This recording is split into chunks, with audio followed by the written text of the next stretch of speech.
नमस्कार दर्शकों YouTuber Ranveer Allahbadia India's got talent show में दिए अपने बयान को लेकर जबरदस्त बैकलैश झेल रहे हैं। अब तो उनके काम पर भी इसका असर दिखने लगा है। अपने पॉडकास्ट के लिए फेमस रणवीर इलाहाबादिया के माफी मांग लेने के बावजूद गेस्ट उनके शो में आने के लिए साफ मना कर रहे हैं। इसकी जानकारी खुद सिंगर बी प्राक ने दी है। बी प्राक ने वीडियो शेयर कर बताया कि वो अगले हफ्ते उनके पॉडकास्ट में जाने वाले थे, लेकिन अब नहीं जाएंगे।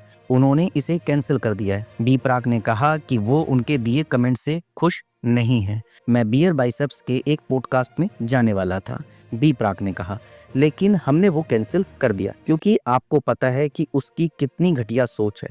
उसने कैसे शब्द यूज किए हैं। समय रैना के शो पर ये हमारा इंडियन कल्चर नहीं है। ये आप हमें अपने पेरेंट्स की कौन सी कहानी बता रहे हैं?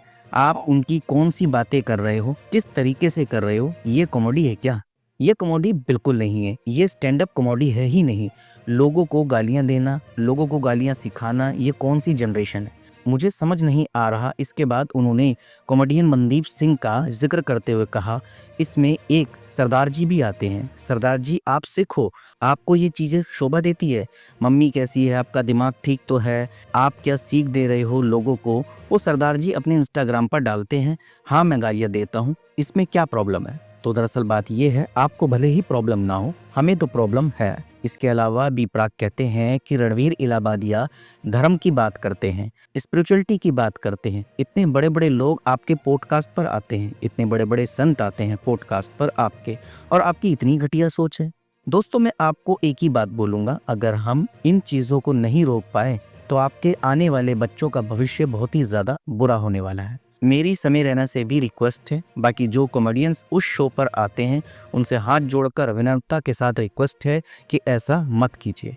हमारी भारतीय संस्कृति को बचाकर रखिए और लोगों को मोटिवेट करिए, ये चीज़ें मत करिए प्लीज़। मेरी रिक्वेस्ट है, इतना बड़ा नाम आपका बन चुका है, आपको तो ये दिखाना चाहिए कि हम अपने कल्चर को कैसे प्रमोट करें, जो लोगों को कुछ सीखने को मिले। मैं सच में लोगों से जानना चाहता हूँ कि आपने इन शोज़ में जाकर क्या सीखा। मैं फिर से कहता हूं कि मेरी हाथ जोड़कर रिक्वेस्ट है कि ऐसा कंटेंट मत बनाइए कि जनरेशन खराब हो, बल्कि किसी को कुछ सीखने को मिले।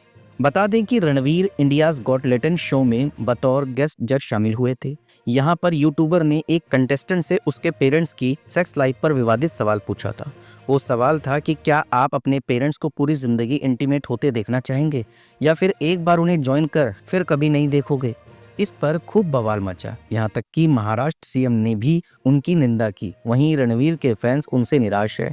उनकी जैसी पर्सनैलिटी का इस तरह के भद्दे जोक स्क्रैप करना फैंस को हजम ही नहीं हो पा रहा। और हो भी क्यों ना दर्शकों, इस तरह का भद्दा मजाक कोई उन्हें शोभा देता है? आज वो एक फेमस पर्सनैलिटी है, और ये सच है जैसा कि बी प्राक कहते हैं कि उनके पॉडकास्ट में बड़े बड़े लोग आते हैं, चाहे वो धर्म से जुड़े हो, राजनीति से जुड़े हो, बॉलीवुड से जुड़े हो, सभी महान हस्तियां उनके पॉडकास्ट पर आती है। और इस प्रकार से एक शो में जाकर बतौर जज एक कंटेस्टेंट के साथ इस तरह की बात करना, ये कहाँ से शोभा देता है? ये बात सही है दर्शकों की बी प्राक सही कहते हैं, अगर हम इस तरह के कंटेंट देखते रहेंगे तो हमारे बच्चों का भविष्य खराब ही होगा। इसलिए इस प्रकार के कंटेंट ना तो देखें, ना ही अपने बच्चों को देखने दें। ऐसे कंटेंट का बायकॉट करें, ऐसे लोगों का बायकॉट करें जो इस तरह के कंटेंट को प्रमोट करते हैं। इस पर आपका क्या कहना है? आप हमें कमेंट के माध्यम से बता सकते हैं।